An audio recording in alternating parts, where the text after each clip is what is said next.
Coming up next on Arizona Horizon, we'll take a look at new laws that went into effect in Arizona, hear about how employers could be impacted by the ruling that allows same-sex marriage, and see how a local custom hat maker practices his craft.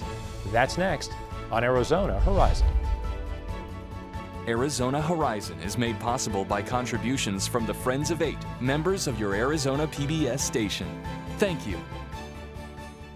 Good evening and welcome to Arizona Horizon. I'm Steve Goldstein in for Ted Simons.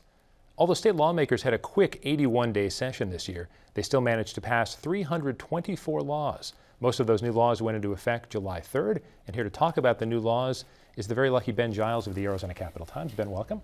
Thank you. So if you win the lottery, we can somehow not know your name for a while. Tell us about that one. Just for 90 days, but this is a privacy issue brought up by Fountain Hills lawmaker John Kavanaugh. It was something he tried to get passed in previous sessions, and this session it finally got through.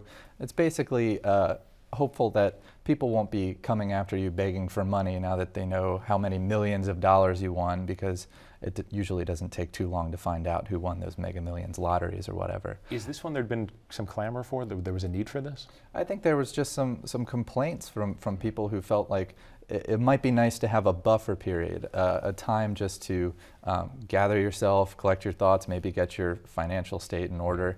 And this was a bit of a compromise. I know in previous years it would have been a longer grace period for winners, and 90 days is what was settled on. And you mentioned John Kavanaugh. He's also been busy with things relating to panhandling or aggressive of asking for money, whatnot. There's a crosswalk bill, and that became a law that intrigues people as well. What's that one? Well, it's now illegal to push a crosswalk button solely for the purpose of triggering a red light, so then cars have to stop, and you as a beggar would go out and ask for change or maybe try and sell somebody something. And this is one of a personal experience of Senator Kavanaugh's, where he happened to experience this maybe on his drive home. And now it's interesting to imagine this being enforced, but if you happen to see somebody pushing a crosswalk button just to walk out there and ask somebody for change, technically that is now illegal. What about bake sales, Ben? I'm saying bake sales, but in terms of things going on after school or being able to sell non-nutritious snacks, there'd been a fight about that as well, hadn't there? Well, kind of in the same vein, I think the bill you're talking about is just more aggressiveness as far as solicitation, either to ask for something or to sell something. Depending on how aggressive you are, that too could be illegal. Plastic bags don't seem like things we should necessarily worry about. We all go to the supermarket, paper or plastic, dominated by plastic bags. There were some cities around the state that had wanted to ban plastic bags, but a new law says no dice. Yeah, this is a preemption issue where the state steps in and says to cities and towns, no, you can't do this. And what the case was is Tempe and Flagstaff were considering bans that are happening in some cities and towns all over the country. But now they are not allowed to, so you can still go to the grocery store and walk out with plastic instead of paper. Does this fall into that category? There's a concern about state government complaining about federal government, local governments complaining about state government. Does this sort of fall into that contradictory trap there? Absolutely. I mean, I think the smaller government is always going to be complaining about its big brother in this sense. So as much as Arizona lawmakers like to gripe about the federal government's overreach, the cities and towns like Tempe and Flagstaff feel the same way about them.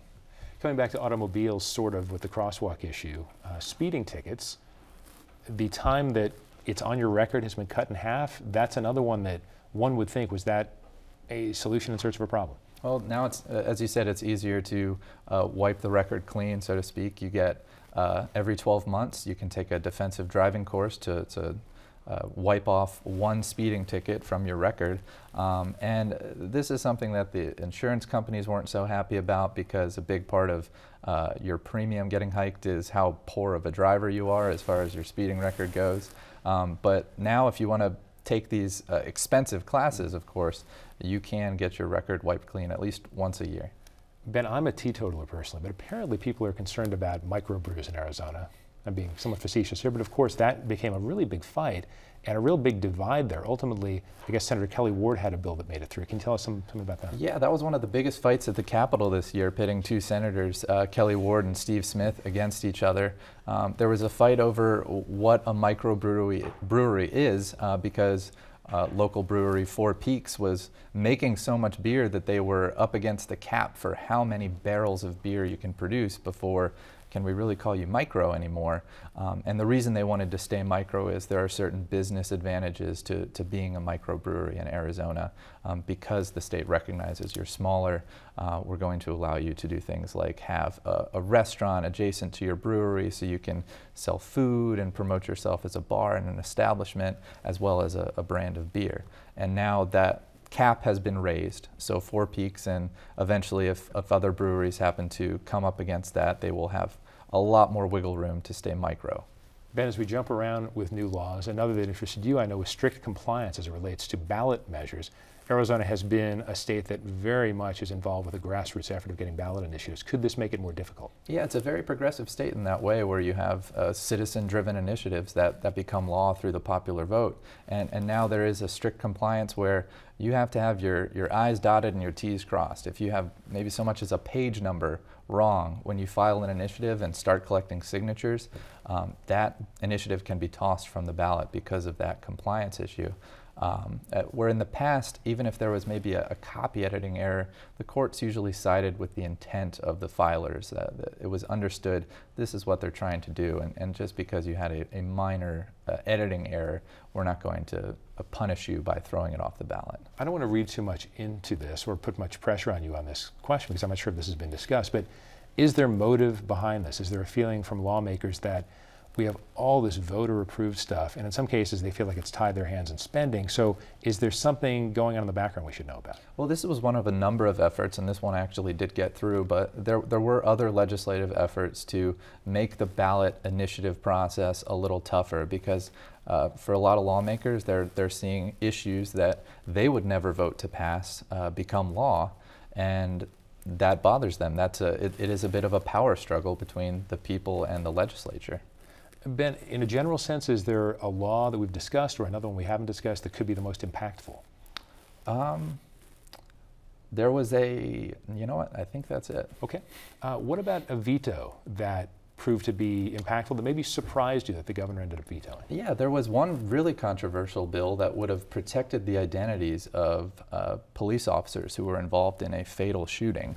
And I believe they got that in the same way as the lottery, they got that down to about 60 or 90 days. I can't remember what the exact compromise there was, but essentially police departments, sheriff's offices, any law enforcement office wouldn't have to release the name of an officer who fatally shot someone for a certain number of days after that incident. And this was pushed by the unions. This was designed to protect the officer and protect the family, because at times the officers feel like they're threatened after these incidents.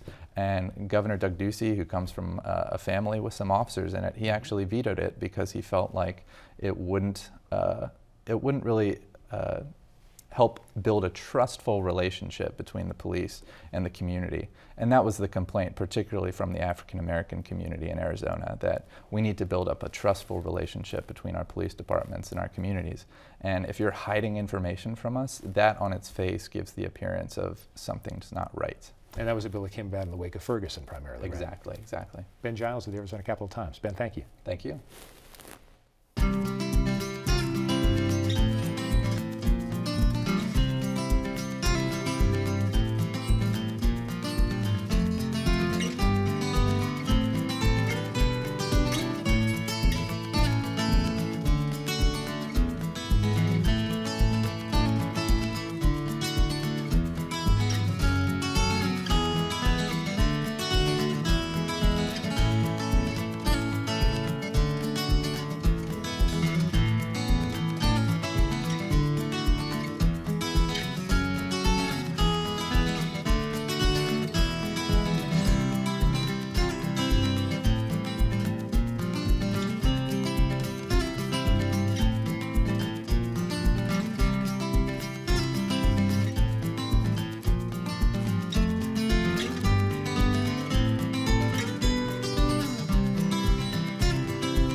It's been more than a week since the U.S. Supreme Court ruled same-sex couples have the right to marry.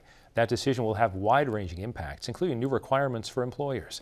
Here to talk about that is local attorney Brent Kleinman of Kleinman Law. Brent, welcome. Thanks for being here. Thank you very much. Let's talk first of all about domestic partner benefits. In many cases, that was put in by employers because same-sex couples were not able to get married. They wanted to provide them the same opportunities, same benefits. How will that affect domestic partner benefits going forward, the Supreme Court ruling? Well, each company now is going to have to make a decision on their own. Do they want to continue that, or do they want to say, you need to get married now that you're legally able to nationwide? But is this a problem where you look at it and say, well, now we have same-sex couples who don't want to get married, hetero couples who don't want to get married. Could that put employers in a tough position if they decide to sort of force them to go one way or the other? Well, it's going to be an interesting decision that the companies have to make, because if a same-sex couple chooses they don't want to get married but want to continue their benefits, then you may have a couple of a male and a female who decide to sue the company because they don't believe in the covenant of marriage, but they want their significant other to have the benefits as well. So it's going to be an interesting thing that happens and will be played out in court most likely. The effort to bring same-sex marriage about and make it legal has been a long-term effort, but there have been little jumps along the way, and Arizona seems to have been, in the last year or so, having to get prepared for this ruling. Have you seen some progress made in order for employers to get ready so it's not coming on them willy-nilly? Yeah, Arizona, when same-sex marriages became legal about a little over a year ago, they had to deal, all the businesses had to deal with this at that point. And going forward from there, anything in Arizona, they had to provide couples of same-sex marriages all those benefits. Now it's a nationwide thing, and you start talking about federal benefits, Social Security, ERISA benefits, FMLA benefits, and all the healthcare issues. How long a process could this be, especially in a state like Arizona where many of the state's leaders are not necessarily inclined toward this ruling?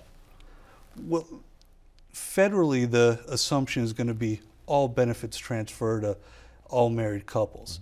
Arizona statutes that say husband and wife get certain benefits, that's going to go through the courts, because Mark Brnovich, the Attorney General, has already come out and said, if it says husband and wife, that's what the people of Arizona wanted.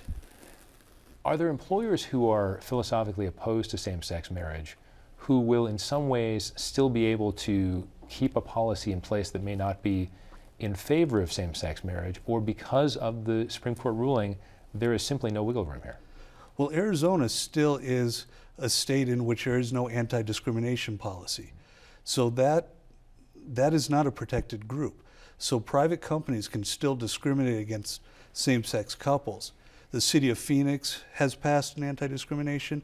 City of Tempe has as well, and some other cities in the state have.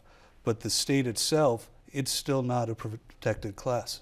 The discrimination point, I think, is a very interesting one. I want to delve more into that, because this idea that, okay, you can get married, but let's say people didn't know that you were in a same-sex situation, a same-sex relationship, but now you've decided to get married. In some way, in some twisted way, could that in fact work against people who are excited to get married, but then the employer might say, ooh, I didn't know you were homosexual, I don't like that, you're fired?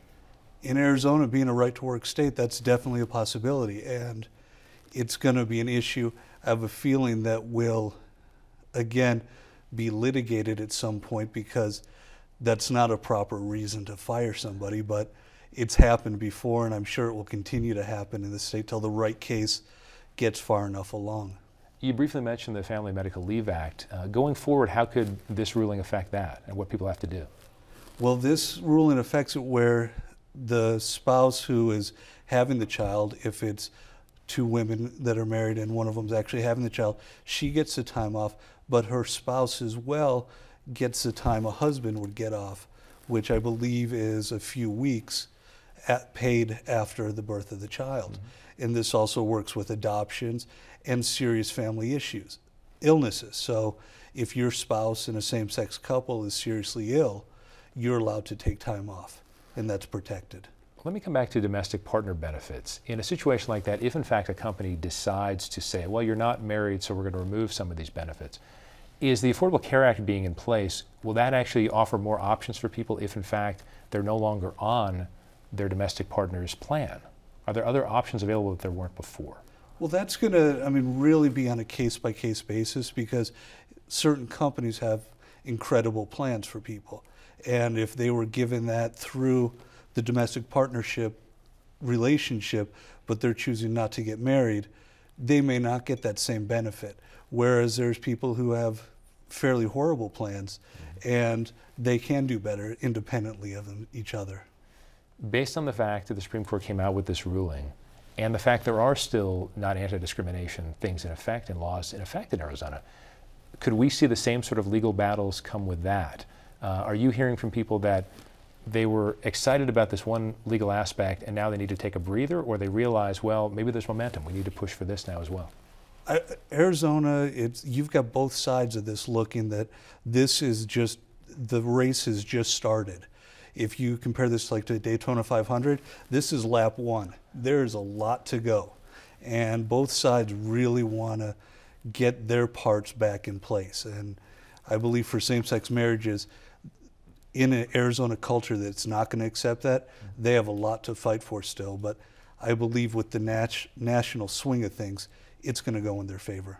What about the impact of Phoenix passing the anti-discrimination law? Could that influence the state in any way? I wish it could. I don't think so. I think the state is a very different political dynamic than the city of Phoenix or city of Tempe for that matter. What else are you watching really closely out of this ruling? Maybe that hasn't been talked about quite as much, but in the legal community it is. Well, I think the great thing out of this is the rights the spouses will get automatically when it comes to estate planning issues, medical issues, and being identified as a family unit to all different types of agencies.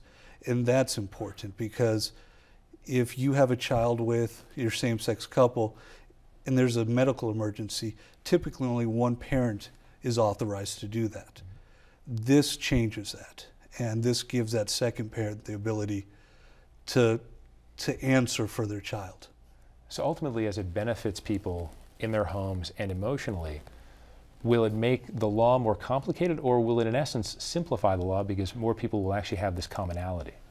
I think a few years down the road, it's going to simplify it, but I think there's going to be a lot of bumps to get to that smooth sailing. So I'm looking forward to when it's all clear and ready to go, but right now I think it's going to be very bumpy, and depending on companies that you have that are much against this, and unfortunately in Arizona we have a few of those, but once they get past these initial fights of it and realize that the state and most of the population is for these equal rights, it's going to be good. Are you keeping a closer eye on small businesses or larger corporations?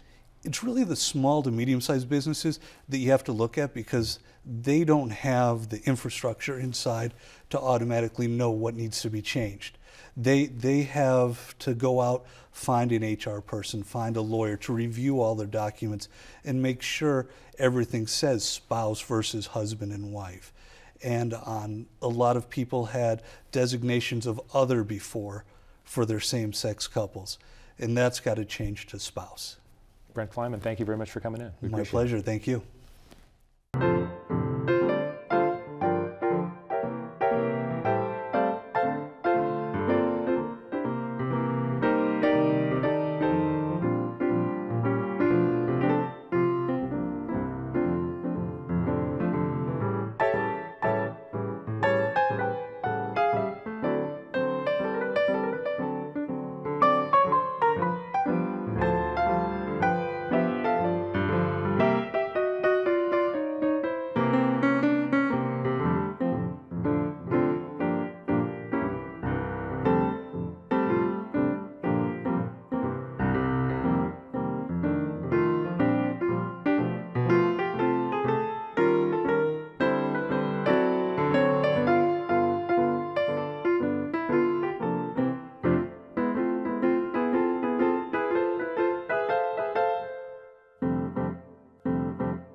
In tonight's Art Beats segment, we visit a local hat maker. Eric Watson is the youngest hat maker in the country, but as producer Shauna Fisher and photographer Scott Olson show us, he's doing things the old-fashioned way.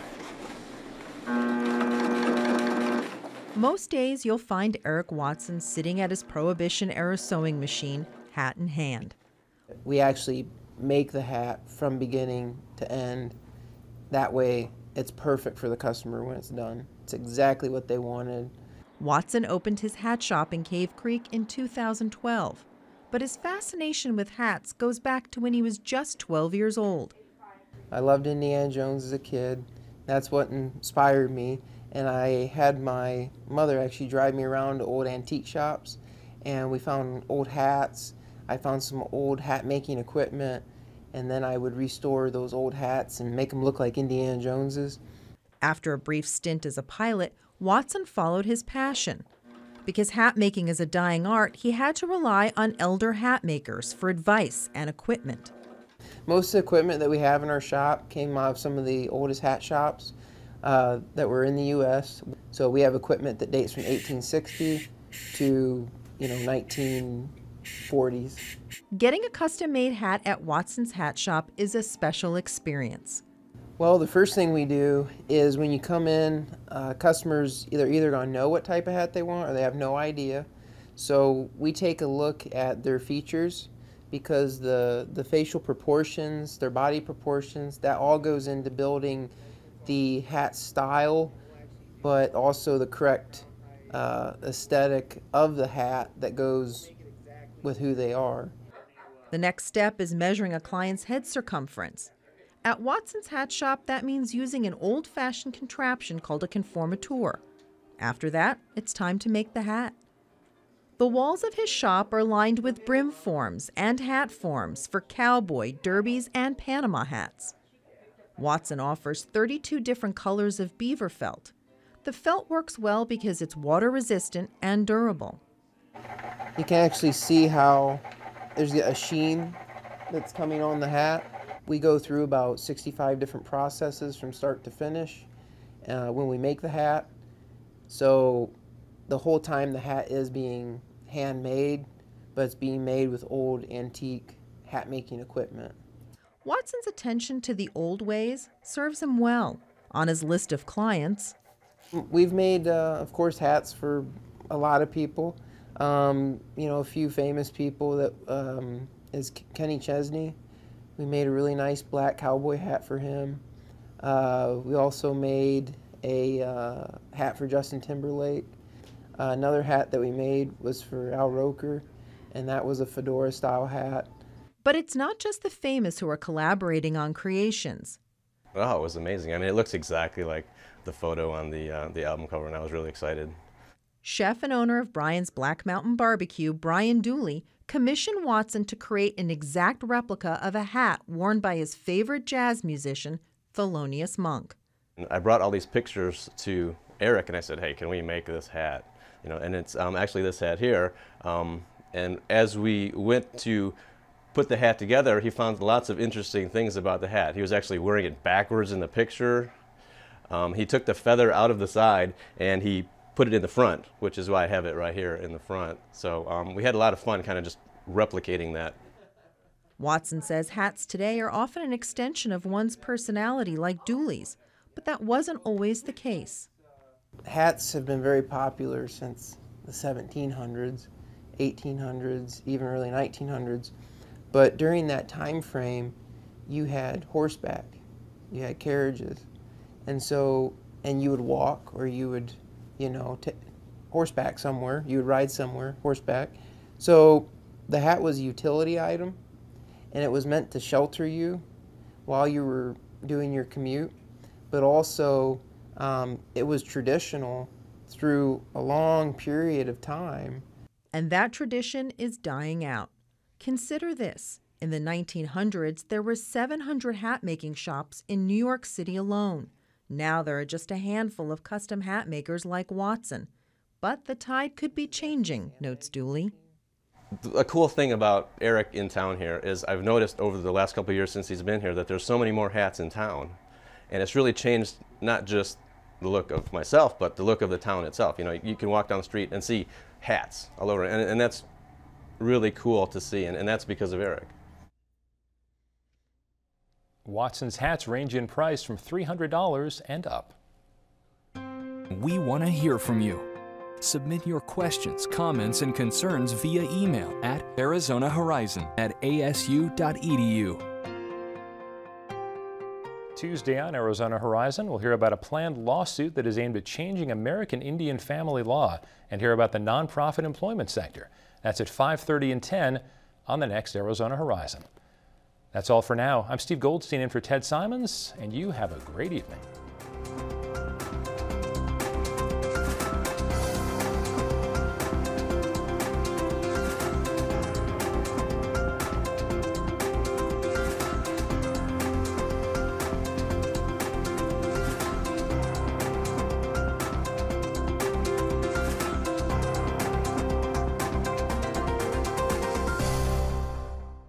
Arizona Horizon is made possible by contributions from the Friends of 8, members of your Arizona PBS station. Thank you. Arizona Artbeat is made possible in part by the Flynn Foundation, supporting the advancement of arts and culture in Arizona.